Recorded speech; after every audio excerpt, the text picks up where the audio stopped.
অপপ্ৰচাৰ চলি আছে। বিশেষভাৱে ভূপেন বৰা ডাঙৰীয়া আৰু আমাৰ ৰকিবুল হুছেইন ডাঙৰীয়া এটা সীমা এটা নিৰ্ধাৰিত সময়ৰ ভিতৰত তেওঁলোকক যিখিনি কথা আগতে আমাৰ বিধায়িনী দলৰ দলপতি দেৱব্ৰত শইকীয়া ডাঙৰীয়া আৰু মই আমাৰ বিভিন্ন দলৰ নেতৃত্বৰ লগত কথা পাতিবলৈ এটা আমি আগবঢ়াই লৈ গলো।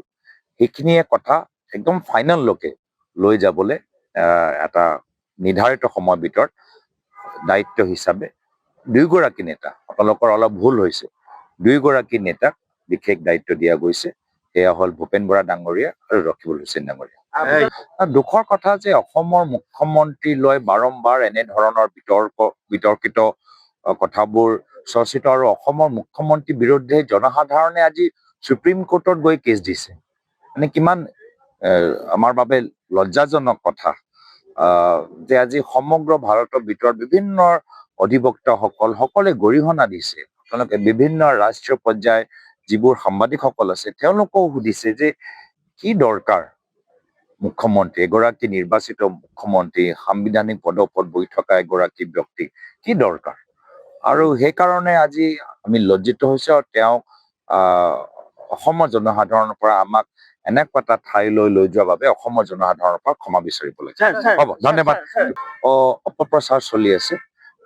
বিশেষভাৱে ভূপেন বৰা ডাঙৰীয়া আৰু আমাৰ ৰকিবুল হুছেইন ডাঙৰীয়া এটা সীমা এটা নিৰ্ধাৰিত সময়ৰ ভিতৰত তেওঁলোকক যিখিনি কথা আগতে আমাৰ বিধায়িনী দলৰ দলপতি দেৱব্ৰত শইকীয়া ডাঙৰীয়া আৰু মই আমাৰ বিভিন্ন দলৰ নেতৃত্বৰ লগত কথা পাতিবলৈ এটা আমি আগবঢ়াই লৈ গলো।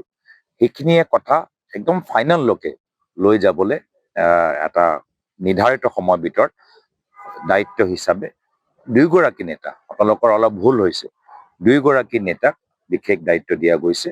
সেয়া হ'ল ভূপেন বৰা ডাঙৰীয়া আৰু ৰকিবুল হুছেইন ডাঙৰীয়া। দুখৰ কথা যে অসমৰ মুখ্যমন্ত্ৰীলৈ বাৰম্বাৰ এনেধৰণৰ বিতৰ্কিত কথাবোৰ চৰ্চিত আৰু অসমৰ মুখ্যমন্ত্ৰীৰ বিৰুদ্ধে জনসাধাৰণে আজি সুপ্ৰিম কোৰ্টত গৈ কেছ দিছে। মানে কিমান আমাৰ বাবে লজ্জাজনক কথা যে আজি সমগ্ৰ ভাৰতৰ ভিতৰত বিভিন্ন অধিবক্তাসকল সকলে গৰিহণা দিছে। তেওঁলোকে বিভিন্ন ৰাষ্ট্ৰীয় পৰ্যায়ৰ যিবোৰ সাংবাদিকসকল আছে তেওঁলোকেও সুধিছে যে কি দৰকাৰ মুখ্যমন্ত্ৰী, এগৰাকী নিৰ্বাচিত মুখ্যমন্ত্ৰী, সাংবিধানিক পদত বহি থকা এগৰাকী ব্যক্তি কি দৰকাৰ।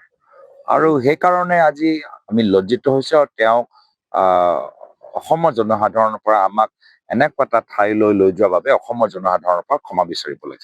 হ'ব, ধন্যবাদ।